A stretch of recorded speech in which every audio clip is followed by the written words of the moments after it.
Okay, good morning po to each and every one of us. Ako po ay natapos na pong nag-devotion at sa akin pong pagdi-devotion, meron po akong gustong ibahagi o i-share po sa inyo.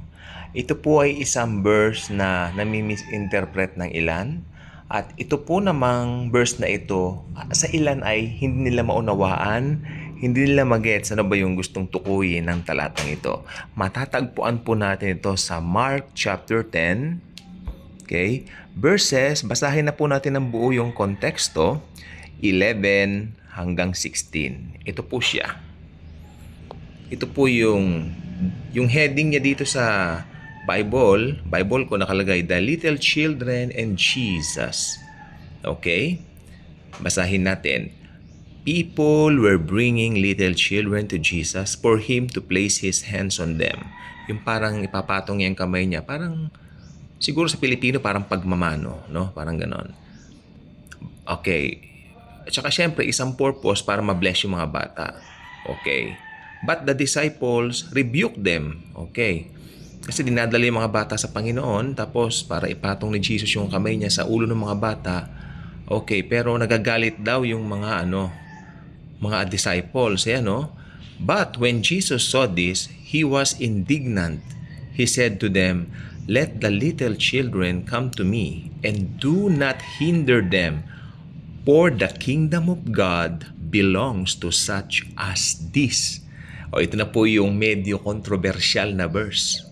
Sa 15, "Truly I tell you, anyone who will not receive the kingdom of God like a little child will never enter it."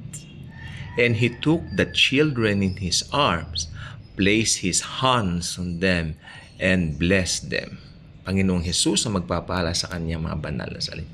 Okay, ano po ba ang tinatawag na konteksto o kabuluhan ng nasabing talatang ito?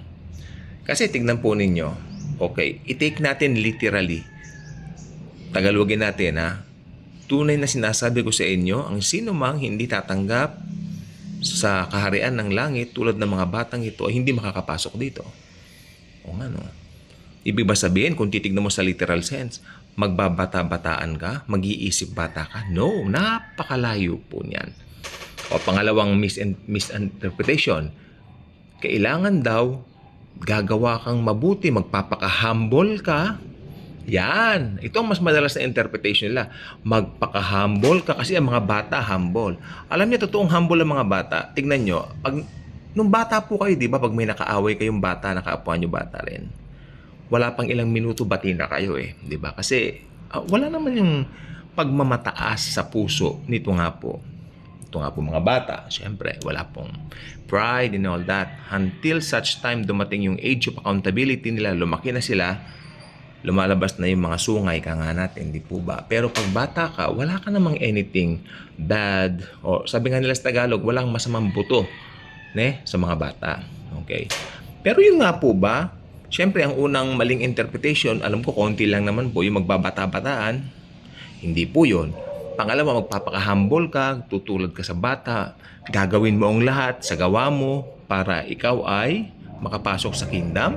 Mas lalong mali po yun. Ano po ang correct interpretation? Makinig pong mabuti. Mahalaga po ito. Hindi po ba nasabi ko po kanina, ang mga bata po walang masamang buto dyan, ang mga bata humble po, di po ba? Wala pang ilang minuto, kung nag-away ang mga bata, abay, bati-bati na sila. Bati na, wala nang sigalot and all that, Yan. Ibig sabihin, humble. Ganito po yan. Ito po ang proper interpretation ng nasabing verso o verse, talata. Ito po siya. Basahin natin uli. "Truly I tell you, anyone who will not receive the kingdom of God like a little child will never enter it." Pag may nangaral po ng ebanghelyo, nakarinig ka ng gospel, yung Holy Spirit iko-convict ka. Tapos, pag nagdesisyon kang, ayaw kong tanggapin yan, ganun yan. Ibig sabihin, meron kang pride. May rehilyon naman ako. Ibig sabihin, may pride ka.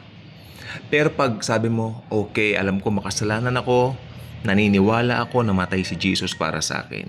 Yun yung sinasabi ni Jesus, na meron kang espiritu na tulad ng sa bata. Meron kang humble spirit na tulad ng sa bata. Kasi tinanggap mo yung gospel ng buong kapakumbabaan. Buong kapakumbabaan na alam mo na hindi mo kayang iligtas itong sarili mo. Alam mo na si Jesus lang talaga ang talagang makakapagligtas sa iyo. Alam mong maski gawin mo ang lahat, papalpak at papalpak ka pa rin. Hindi pong ganon. Iyon ang ibig sabihin ng verse na yan. Na si Jesus lang po talaga ang salvation. Maliban kay Jesus, hindi mo kakayanin. Papalpak at papalpak ka pa rin. Maniwala ka sa akin. So, pag tinanggap mo palang ebanghelyo, pag tinanggap mo pala si Jesus as Lord and Savior, ibig sabihin, meron kang espiritu or attitude na parang sa bata. Kasi humble ka, natanggapin sa sarili mo na hindi mo kayang iligtas ang iyong sarili. Kaya kung hindi ka pa subscriber sa channel na ito, I invite you to do so. Click the notification bell. Share this video. Share the wonderful love of the Savior, the Lord Jesus Christ Himself.